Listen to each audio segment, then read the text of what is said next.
This video features materials protected by the Fair Use Guidelines of Section 107 of the Copyright Act. All rights reserved to the copyright owners. Copyrighted materials can be fairly used for criticism, comment, news, reporting, teaching, scholarship, education, and research.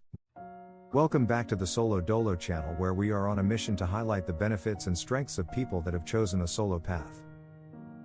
I recently read an article titled The Happy Loner by Bella De Paolo, PhD. Link is in the description box below. The article lit the fuse for a discussion on what makes a quote-unquote happy loner. First, let's describe what a quote-unquote loner is, according to Anna-Lee Rufus, author of the book titled Party of One, The Loner's Manifesto. A loner is someone who prefers to be alone. Bella De Paolo goes on to extend this description by stating, quote, "That person is so very different than all those who remain on the outside feeling isolated, but so desperately want to be on the inside, feeling that they belong." Unquote. In my opinion, this is where one of the main distinctions between solo happiness / contentment versus alone / loneliness lies. I think that this is a key motivation to why a person can be solo and simultaneously happy. People that chose solitude are choosing what they define and accept as contentment, versus wishing that they were part of a large group and constantly surrounded by people and unable to attain it. I think that some people are projecting their fears and desires that equate the solitude afforded by being solo to the loneliness that non-loners feel when they have to sit with their own company. It seems like some people may be terrified to be alone if they lose their audience and have to rely on themselves. I suspect this is the space where we as men make the mistake of entering a rebound relationship while going through a first or second divorce. Instead of choosing ourselves in solitude, we rush back in like a fool. I made the rebound relationship mistake in the past, and it was not a good decision. Fear narrative. I think that a fear-based narrative has been established by Hollywood through the portrayal of loners as people that so desperately want to be a part of the group, but cannot. So they resort to maladaptive and antisocial behaviors as a result. Think of the 1976 movie called Taxi Driver by Martin Scorsese, starring Robert De Niro. The main character, Travis Bickle, is an extreme stereotypical loner and Vietnam War veteran who is clearly suffering from mental illness, loneliness, and probably post-traumatic stress disorder. In the movie, the character spirals down a path of antisocial behavior, fueled by his underlying issues. I won't spoil the movie for you if you haven't seen it, but the character's attempts to join society and meet his needs to cure his loneliness fail miserably. In my opinion, this is an extreme example of a loner that yearns to be on the inside with the group, but cannot make it happen. I think that there is an underlying fear-based theme in the movie that states if a man is alone, he must be struggling with mental illness and be dangerous. In contrast, the fictional character Bruce Wayne, also known as the Batman in The Dark Knight, made a conscious decision to walk a solo path. The traumatic events Bruce Wayne witnessed as a child had a direct effect on the life choices he made as an adult. However, as the writer Scott Snyder stated on X in October of 2019, quote, "I get asked sometimes if Batman can ever be happy, and the strange thing is that for me, he is. At least with being Batman. He created a family, but more than this, he's dedicated his life to something he believes in.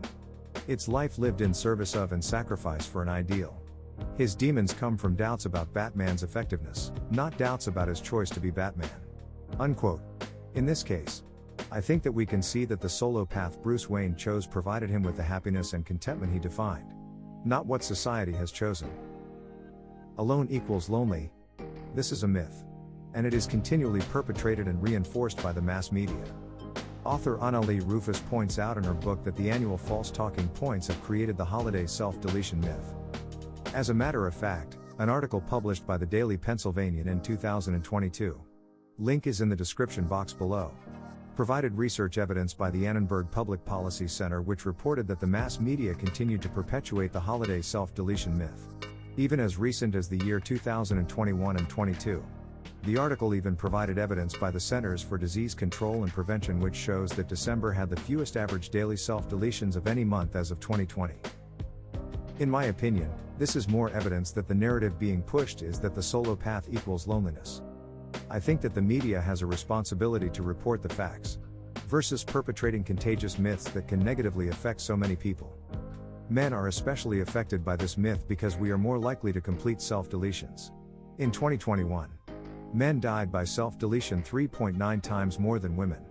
See the description box for references. Divorced men need to hear this truth so that we're not continually influenced by false data, like the holiday myth. And consequently let solitude become loneliness during the holiday season based on nonsense and influence from the general public. Speaking from experience, I felt the loneliest in my entire life, at around the age of 35. When I was in year 5 of a dysfunctional and toxic 7-year marriage. The marriage was in free fall, and spinning out of control. My now ex-wife and I did not have an emotional connection, thus leading to the chronic loneliness while married. My point is that being solo does not equate to loneliness. You can be married, or have a girlfriend, and have 4 other family members in your home on a daily basis, and still feel lonely. Now that I'm solo and approaching 50, I'm more content and happier than I have ever been. I believe it is because, like Batman, I've chosen my path and can fill my life with the things and define the relationships that I need. The happy loner. Here's a short list of ideas that can help make a happy loner. Self-reliance and the ability to enjoy your own company. Learning how to self-soothe when appropriate, even as an adult.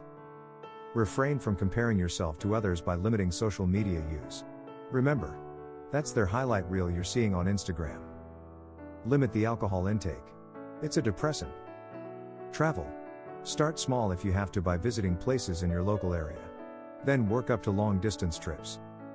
And finally, develop and stick to an exercise routine. This is especially important for men as we age, because it will help keep our testosterone levels in check.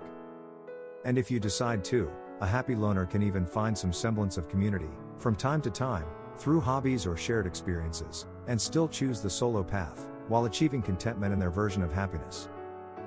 Read the articles and let us all know what you think as it applies to your life.